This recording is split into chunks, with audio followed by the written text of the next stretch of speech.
The higher one's level of awareness, the less influential diet is in supporting that level of awareness. The experience of taste can have a powerful effect on our emotions and thoughts. We also influence the effect food has by the emotions, thoughts, and intentions we have when growing and/or preparing the food. So what we eat and how we prepare it can take us to either a very high or a very low place. The Bhagavad Gita, chapter 17, points out that people influenced by different qualities have different food preferences. People influenced by the mode of goodness are generally prone to happiness. The mode of goodness is the springboard to pure awareness. So diet supports the journey to pure awareness. Foods dear to those in the mode of goodness increase the duration of life, purify one's existence and give strength, health, happiness and satisfaction. Such foods are juicy, fatty, wholesome, and pleasing to the heart. 1. Be aware of how food affects you to find the most supportive diet. And be aware of how you are affecting food with your emotions, thoughts and intentions. As far as I know, there are no foods that will increase your spiritual awakening.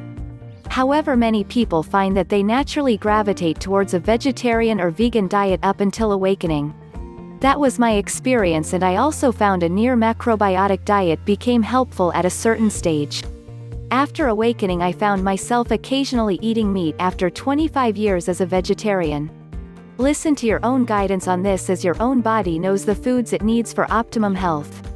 Notice the addictive foods that contain a lot of chemicals, sugars and fats, and limit these or avoid. The fruits of wisdom, virtue, acceptance, detachment, presentness, mindfulness, and other-centeredness. Simple as that, as simply actual foods play no significant role. Buddha achieved nirvana during a fast, of course. Fasting and restricted eating are good for enhancing discipline and detachment, as well as good for one's overall well-being. Obviously, eating nutritiously is always a good thing, as well as the body is holistic, so does have some role on mind. However, really it is doing the mental and spiritual work that is simply key. I haven't given it much thought, but being someone that hasn't had the most stringent diet for most of my life, I'd say food has little to nothing to do with awakening. Not directly. More likely, it's an attempt to avoid certain foods or pleasures that will benefit you. Just like with anything else, our attempt to control and manage is what helps learn that we can't and shouldn't try to. There may be a direct path to a spiritual awakening, but no one has found one. I don't believe there's anything that we can do, or not do, that will help us wake up. We need only to accept what we already know deep down to be true and live it.